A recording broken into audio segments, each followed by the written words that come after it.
কখনো ভেবে দেখেছেন কষ্ট পেতে পেতে মানুষ কিভাবে বদলে যায়?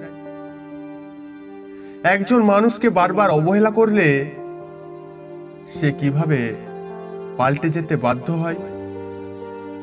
ভালোবাসার নাম করে ঠকালে শেষ পর্যন্ত কে সবচেয়ে বেশি ঠকে যায়?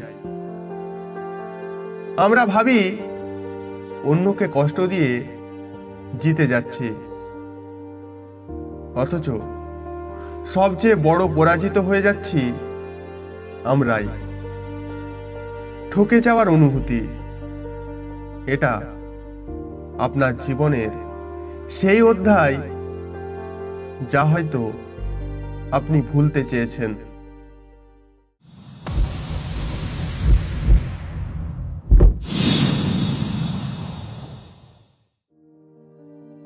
আপনি কাউকে কষ্ট দিয়েছেন,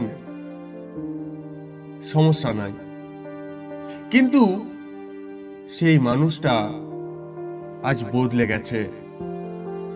সে শিখে গেছে দুনিয়ায় কেউই কারোর জন্য অপেক্ষা করে না।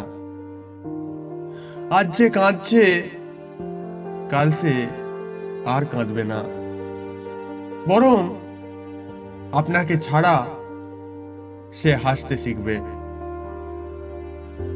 একদিন আপনি ফিরে তাকাবেন, দেখবেন যার জন্য কষ্ট দেওয়ার আনন্দ পেয়েছিলেন সেই মানুষটাই আপনাকে ভুলে গেছে। আপনি কাউকে অবহেলা করেছেন, সমস্যা নাই, আপনার অবহেলা তাকে বুঝিয়েছে। সে নিজের মূল্য বুঝতে শিখেছে। সে শিখেছে কেউ যদি তাকে গুরুত্ব না দেয়, তাহলে সে নিজেই নিজের গল্পের নায়ক হয়ে উঠবে। যে মানুষ একসময় আপনার এক মেসেজের অপেক্ষায় থাকতো, আজ সে নিজেকে এতটাই ভালোবাসতে শিখেছে যে আপনার না থাকাটা তার কাছে কোনো ব্যাপারই না।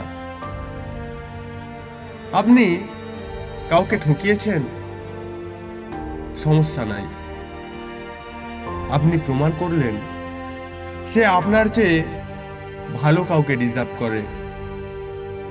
কিন্তু একদিন সে এমন কাউকে পাবে যে তাকে সত্যিকারের ভালোবাসবে, সে সুখী হবে। আর তখন আপনি বুঝবেন আপনার সবচেয়ে বড় ভুলটা কোথায় হয়েছিল।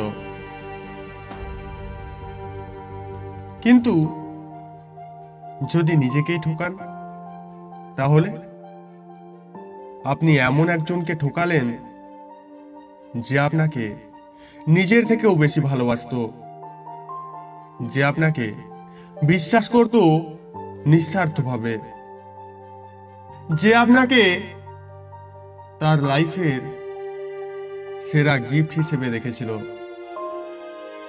কিন্তু আপনি তাকে ঠকালেন। সত্যি বলতে আপনি নিজেকেই ঠকিয়েছেন। লাইফটা বুমেরাঙের মতো, যা দিবেন তাই ফিরে আসবে। এক চুলও এদিক সেদিক হবে না। আজ আপনি কাউকে কাঁদিয়েছেন, কাল সময় আপনাকে ঠিক একইভাবে তা ফিরিয়ে দেবে।